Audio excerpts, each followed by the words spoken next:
job yang lebih tinggi gitu, karena takut tanggung jawab yang terlalu besar. Jadi memilih aman di posisinya. Nah, itu asumsi atau berdasarkan fenomena fakta yang ada di lapangan? Nah, dari fakta di lapangan juga sudah dilihat ya Bu ya, kalau ada peningkatan kepada wanita yang sudah bekerja dan memiliki anak, itu akan terjadi turnover yang lebih tinggi.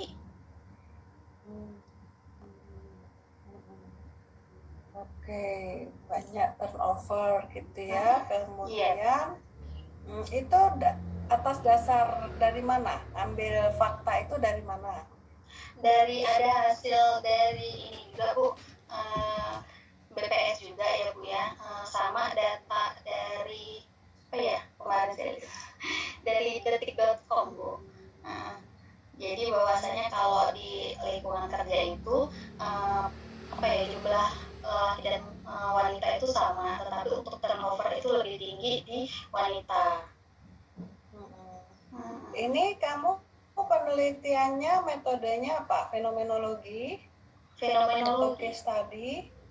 Fenomenologi itu berarti kan penghayatan ya, penghayatan pribadi begitu.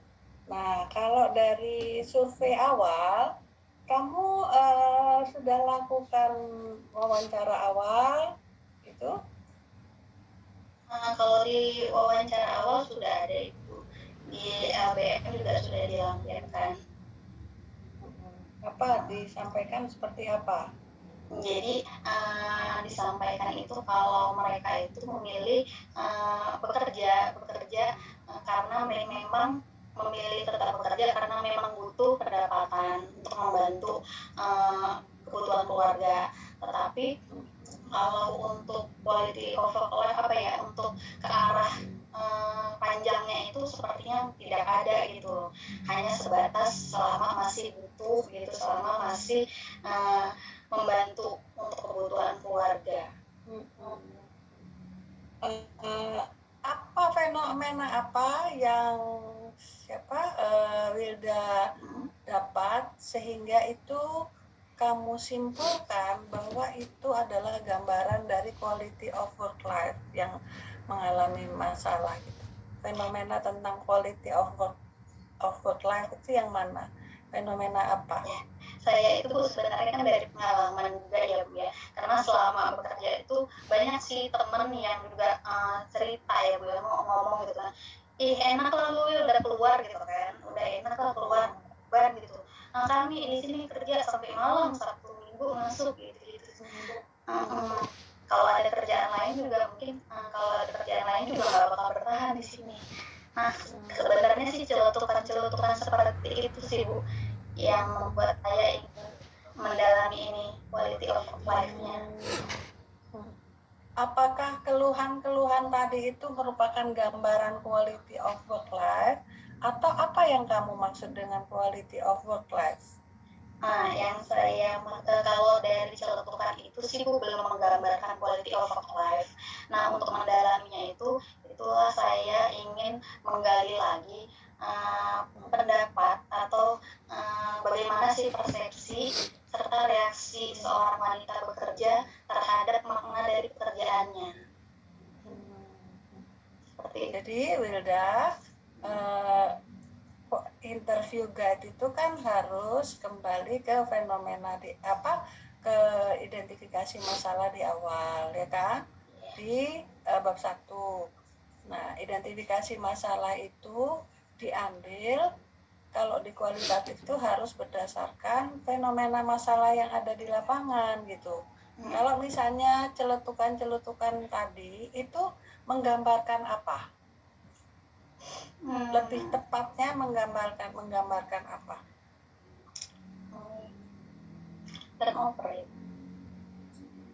Turnover ya, menggambarkan turnover atau menggambarkan apa?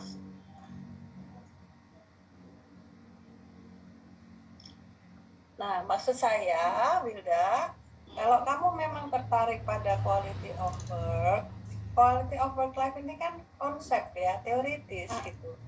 Nah, teori ini kalau di kualitatif itu konsep, menjadi konsep teoritis yang kamu ambil harus berdasarkan fenomena yang real gitu.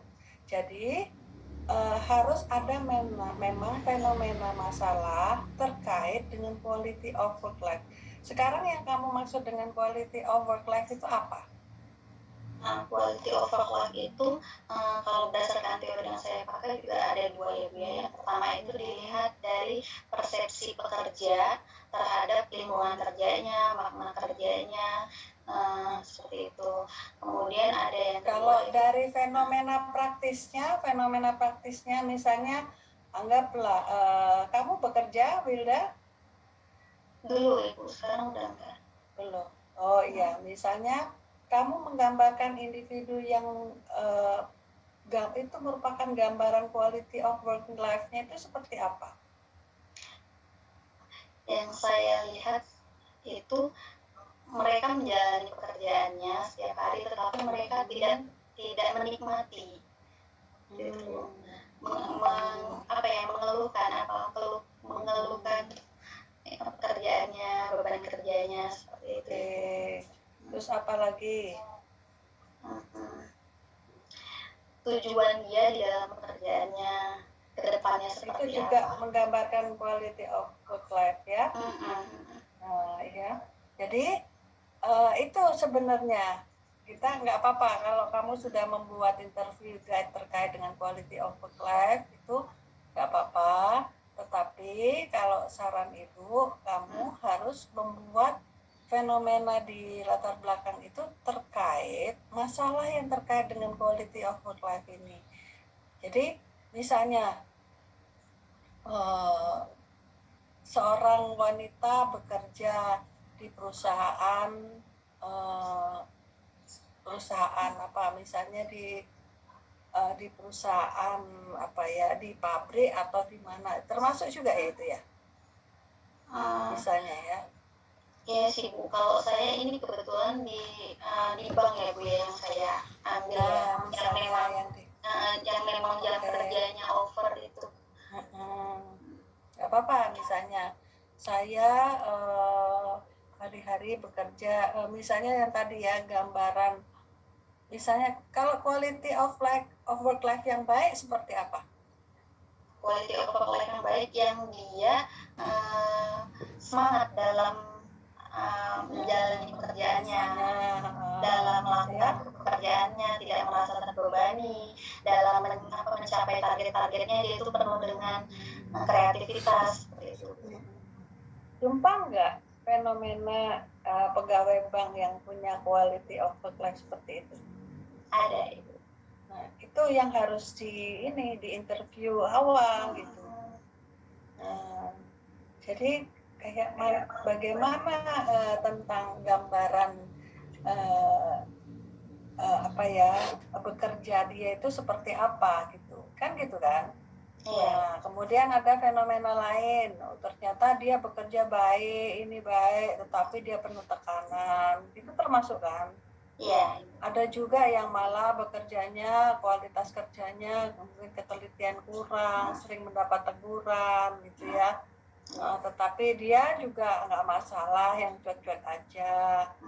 Nah, kayak gitu. Nah, fenomena-fenomena itu yang akhirnya kamu katakan itu sebagai fenomena-fenomena masalah yang dihadapi, merupakan gambaran dari kualitas kehidupan kerja pada wanita yang bekerja di bank. Oleh karena itu, peneliti ingin meneliti lebih jauh tentang bagaimana quality of work life pada wanita. Ini khusus yang bekerja di bank, yang harus khusus ya. Pas ya. Saya ngambilnya di situ karena memang kan tekanan kerjanya lebih tinggi Bu, sama jam kerjanya juga kan sering over seperti itu. Ya udah kayak gitu. Jadi maksudnya bukan kita akan mencari tahu, tetapi kita sudah dapat info. Nah, itu yang akan kita dalami. Nah, itu yang kita sebut dengan fenomena. Jadi kalau kualitatif itu harus prinsipnya itu fenomena. Nah, munculnya istilah quality of work life ini bisa nanti setelah hasil penelitian dapat baru pakai teori quality of work life. Itu bisa juga kalaupun kamu udah mendapatkan fenomena itu adalah merupakan fenomena yang digambarkan di lapangan hasil wawancara awal peneliti menggambarkan quality of work life pada wanita ini. Jadi bisa itu juga kamu jadi.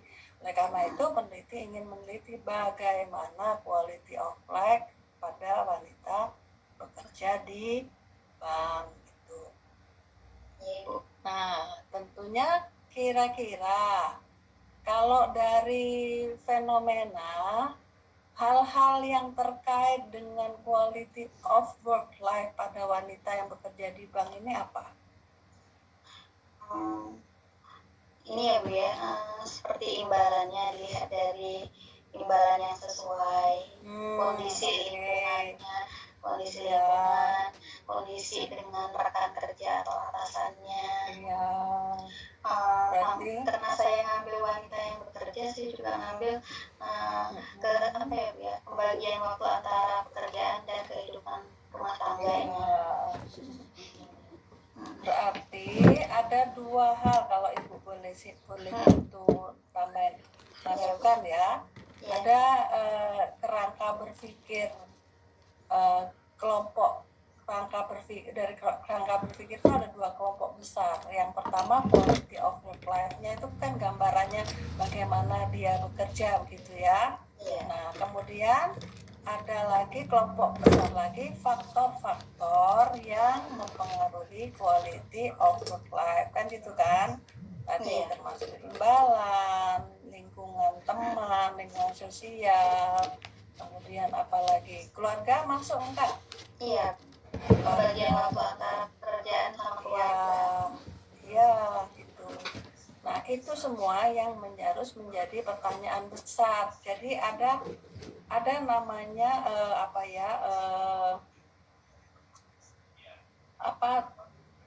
kalau bahasanya itu misalnya pertanyaan utama gitu ya. Pertanyaan utama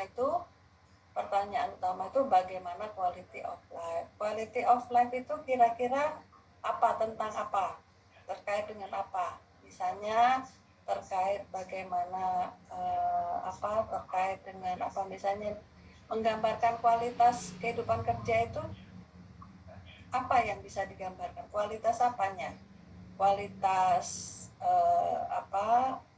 jumlah pekerjaan yang bisa dilakukan, diselesaikan kah, misalnya kemudian apalagi misalnya tingkat kesalahannya kah kerja, apakah itu yang itu poin besarnya. Nah quality of life ini dipengaruhi oleh banyak faktor tadi. Ternyata imbalannya udah kerja aku ini udah sebaik-baiknya dengan kualitas kerja yang seperti itu, tapi dapat imbalan yang kurang sesuai. Aku udah dari pagi sampai habis maghrib baru aku bisa pulang, tapi nggak ada uang lembur misalnya ini gitu kan. Terus apalagi teman pun nggak ada yang mau bantu, egois, semua masing-masing kerja sendiri, itu kan faktor-faktor yang mempengaruhi. Tapi menggambarkan quality of life itu seperti apa? Tadi ketelitian misalnya ya, kecepatan misalnya itu dugaan Ibu ya, yang menggambarkan quality of life itu. Nah kemudian maksud saya begini, sebagai peneliti kualitatif kita harus epoke ya, seperti yang Ibu bilang, epoke itu harus bebas dari teori gitu. Nah ada fenomena bahwa wanita bekerja itu begini, dia menggambarkan seorang wanita yang bekerja di bank, menggambarkan pekerjaannya yang begini, dia bekerja dengan baik, dia bekerja kualitas kerjanya baik, tapi secara emosional dia mengeluh. Ada kan orang yang kerjanya bagus tapi banyak konflik kan, ada kan ya. Misalnya menggambar, biasanya gini ya, kalau kualitatif itu yang paling dominan itu biasanya namanya psikologis ya, psikologinya ya. Psikologi itu kan kognitif, afektif, dan konatif kan. Nah, ya tadi pengetahuannya, sejauh mana dia bekerja, dia ngerti nggak apa yang harus dia kerjakan gitu kan. Perasaannya, ternyata dia ngerti tapi dia perasaannya nggak senang gitu. Perilakunya bagus, disiplin, tepat apa kemudian kerja cepat, ini kan itu area psikologisnya kan. Nah, udah dapat itu, terus kira-kira oh ternyata faktor yang mempengaruhi gajinya segini, ininya segini. Nah, itu data semua kamu dapat, baru kamu temakan. Baru dibuat nanti tema-tema, ada tema besar ada subtema. Temanya misalnya terkait dengan apa kualitas tadi, terkait dengan kognitifnya, pengetahuannya, kemudian apalagi pengetahuan. Nah, itu namanya tema-tema. Kemudian apalagi perasaan, emosinya, konflik. Itu nanti itu tema-tema yang harus kamu kumpulkan dari data-data yang sudah kamu dapat. Kemudian ini, nah dari situ sudah ditema-temakan data-data tadi, baru kamu bahas secara teoritis. Oh, itu data-data yang saya dapat itu menggambarkan teori tentang quality of life dari siapa? Nah, itu jadi kualitatif itu berpikirnya nggak seperti kuanti ya. Kalau kuanti itu dari teori dulu. Ada teori, kamu pengen tahu lapangan, itu namanya kuanti. Dibuat hipotesa, dugaan, dibuktikan di lapangan gitu ya. Hipotesanya diterima atau tidak, itu cara berpikir kuanti. Kalau cara berpikir kuali ada data, ada fakta. Kayak mana sih wanita itu hebat kali, disiplin, orangnya pagi berpakaian bagus, berperilaku bagus, performance bagus, kerja bagus, ini bagus. Coba lah itu apa quality of life-nya, aku tanya lah dulu lah, aku pengen tahu lah performance-nya Mbak ya. Saya bayangkan quality of life wanita itu performance kerja wanita gitu ya, tampil bagus, cantik, terus kerja cepat, terus komunikatif, ini cerita gitu, dari hasil observasi wawancara diceritain gitu. Sebenarnya apa aja sih kok bisa dia seperti itu gitu. Oh, ternyata memang dia punya gajinya aja 150 juta sebulan. Oh ya pantes gitu ya, gini. Kemudian apalagi, oh ternyata memang misalnya dia belum punya keluarga, belum menikah, jadi betul-betul full hanya bekerja. Ini dia betul adalah seorang single yang masih belum menikah, ini dia memang tujuan hidupnya adalah untuk fokus dalam kehidupan bekerja. Nah itu kan, nah itu jadi teori quality of life itu harus belakangan gitu ya. Jadi kayak gini, nggak apa-apa, ini kamu ikuti aja apa yang sudah kamu dapat, nggak apa-apa, ini bagus, berharga gitu, tetapi frame berpikirnya aja, apa alur berpikirnya aja yang ibu pengen apa ya tanamkan, bahwa kalau di kualitatif itu cara berpikirnya begitu gitu. Jadi yang berarti kan ada dua kelompok besar. Yang satu adalah bagaimana quality of life-nya, satu lagi faktor-faktor apa saja yang mempengaruhi quality of life-nya. Dikelompokkan aja. Nah, dari bagaimana quality of life ini kan ada dua kelompok pertanyaan besar. Nah, kayak imbalan yang sesuai, yang adil ini masuk di apa? Di faktor kah atau masuk di quality of life kah? Nah, ini Bu, faktor-faktor dari quality of life. Iya, nggak apa-apa. Maksud saya itu kan kamu ikuti teori, Iya. ya kan? Iya, Nggak apa-apa. Nah, cuma pendapat ini udah nggak ada lagi, Wilda. Iya. Bukan pendapat ya, tapi bagaimana situasi dia yang sesungguhnya, itu namanya fenomenologi. Gaji saya 150 juta per bulan gitu ya. saya dengan gaji 150 juta itu saya bisa menghidupi diri saya pribadi, saya menghidupi keluarga saya menghidupi saudara-saudara saya juga nabung, ya.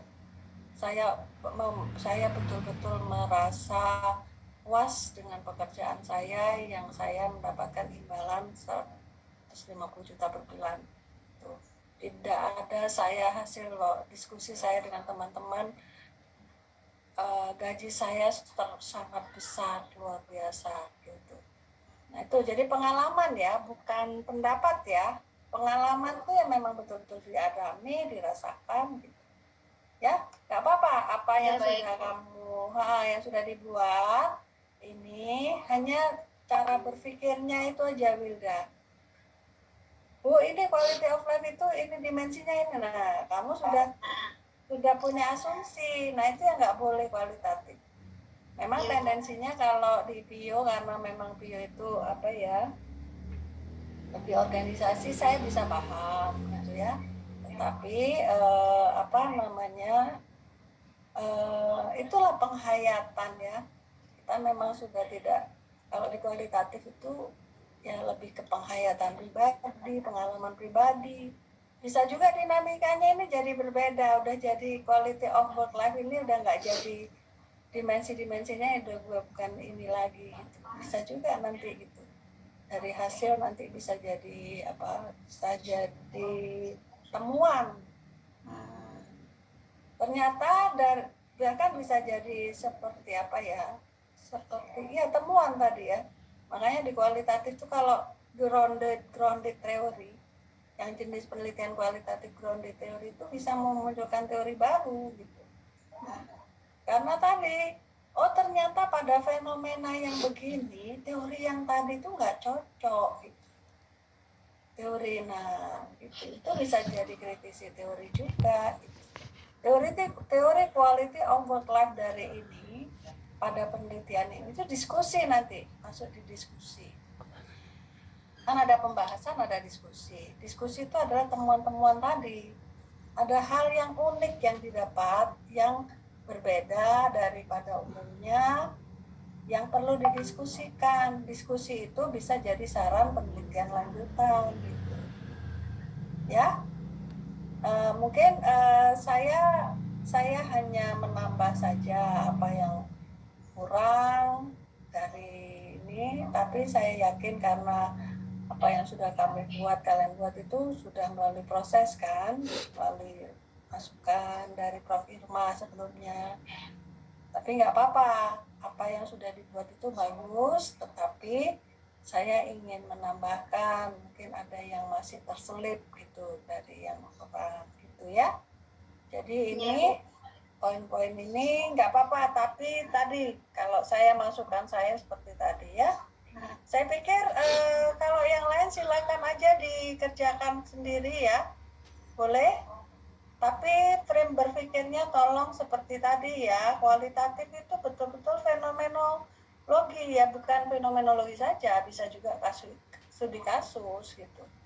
Tapi cara berpikirnya itu harus pengalaman lapangan dulu. Contohnya misalnya ada kejadian heboh di lapangan gitu ya, dan nggak ada teorinya, itu boleh juga, nggak apa-apa.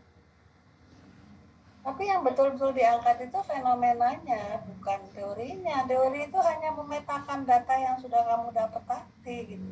Dan teori itu bisa juga memetakan, bisa juga nggak cocok untuk menjadi alat pemetaan gitu.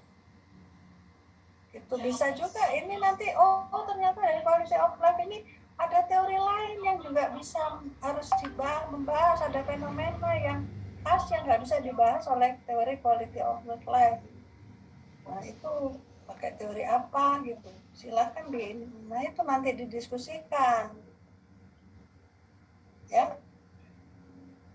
Saya pikir begitu saja ya, ini salah satu contoh, mudah-mudahan bisa menjadi ini bahan masukan untuk adik-adik semuanya. Nanti kalau misalnya seperti kemarin siapa Prolina ya, sudah jumpai ibu ya, maaf kemarin ibu lagi nyusun RKA, maaf sekali seharian Ibu kemarin nyusun RKA dari pagi. RKA itu anggaran, rencana kerja anggaran ya, jadi tapi nggak apa-apa, nanti kita komunikasi lagi via WhatsApp itu siapa yang mau bimbingan pertemuan dengan Ibu silakan, nanti kita janjian ya.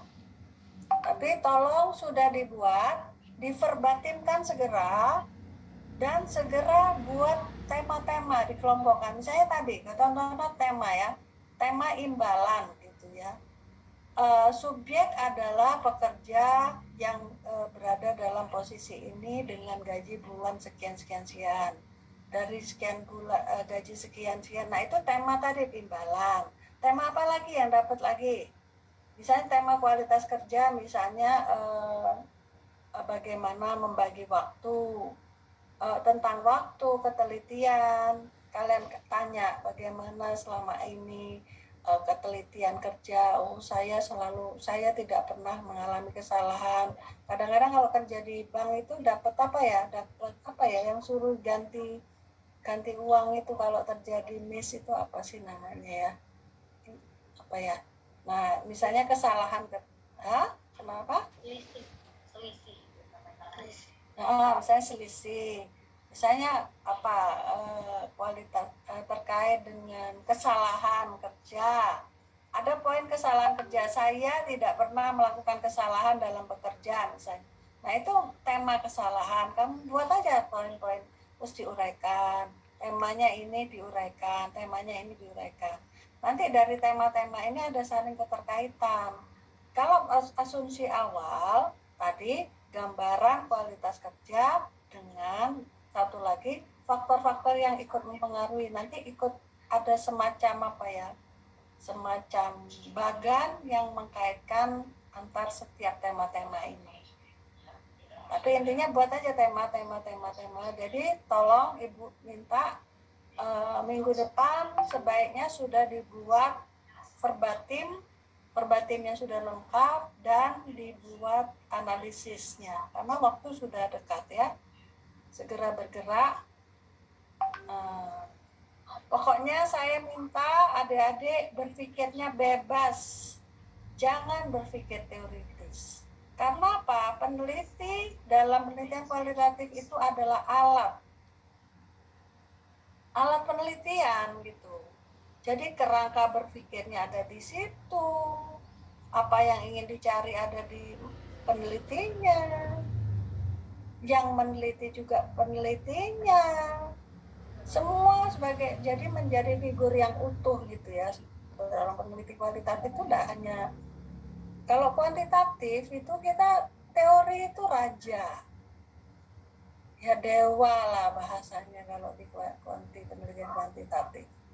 Jadi kalau mau meneliti kuantitatif, tahu teori dulu, kuasai teori dulu, kemudian nanti dihipotesakan, nah itu dibuktikan di lapangan. Tapi kalau kualitatif, kalian kuasai lapangan, tetapi bukan berarti kalian tidak kuasai teori juga. Ya, tapi datangnya teori itu, ingat teori itu hanya memetakan. Munculnya itu di bab 4 teori itu.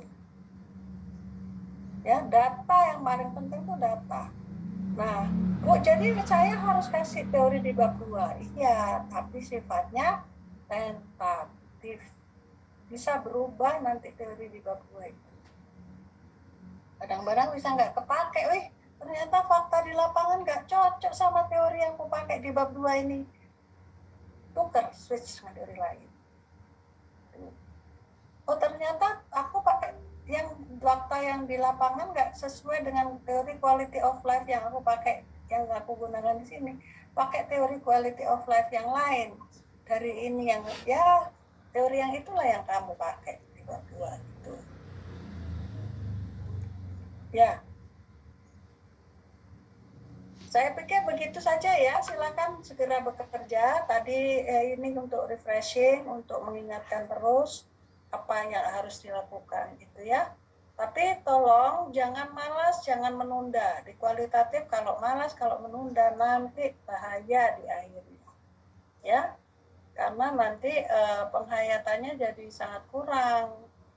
Ya, kalau psikolog memang penelitian kualitatif ini sebenarnya seperti bagaimana psikolog bekerja gitu. Ya, seorang psikolog kan bekerjanya seperti bagaimana tahapan-tahapan yang dilakukan di penelitian kualitatif juga sama. Ya, saya pikir begitu. Selamat bekerja ya adik-adik ya. Nanti WhatsApp Pak Ibu lagi. Jangan marah ya Prolina. Kemarin udah kita jumpa tapi Ibu minta maaf ya, karena kemarin memang Ibu sedang ada kegiatan. Maaf, gak apa-apa, nanti kita cari waktu, bisa juga di luar waktu, juga bisa, enggak harus di kampus ya. Ibu suka nongkrongnya itu di Starbucks di Podomoro. Itu rasanya kalau udah nongkrong di situ, rasanya otak ini kebuka gitu ya. Kalau di kampus itu banyak aja duduk di ruangan tuh. Nanti ibu ini, datang lagi ibu ini. Jadi banyak kali interupsinya kalau di kampus itu. Karena kalau udah penelitian ini kan memang udah harus fokus ya. Itu nggak apa-apa ya kalau misalnya begitu. Tapi kalau kalian juga ada yang kepengen nge-zoom kelompok tertentu, nggak apa-apa juga. Ya. Oke, saya pikir begitu saja. Selamat bekerja. Kita akhiri. Tadi yang bantu untuk ini absensi, nanti tuliskan nomor urutnya ya. Kan kalau di defaultnya itu tidak ada nomor urutnya ya Ibu. Biar tahu siapa yang nggak hadir siapa, tuliskan ya. Baik, saya pikir begitu saja. Kita akhiri. Wassalamualaikum warahmatullahi wabarakatuh. Selamat siang. Udah nanti itunya apa? Screenshotnya jangan lupa ya. Oke. Absensi di Zoho juga jangan lupa tetap ya. Oke. Terima kasih ya. Selamat pagi. Terima kasih Bu. Terima kasih Bu. Selamat pagi Bu. Terima kasih banyak Bu.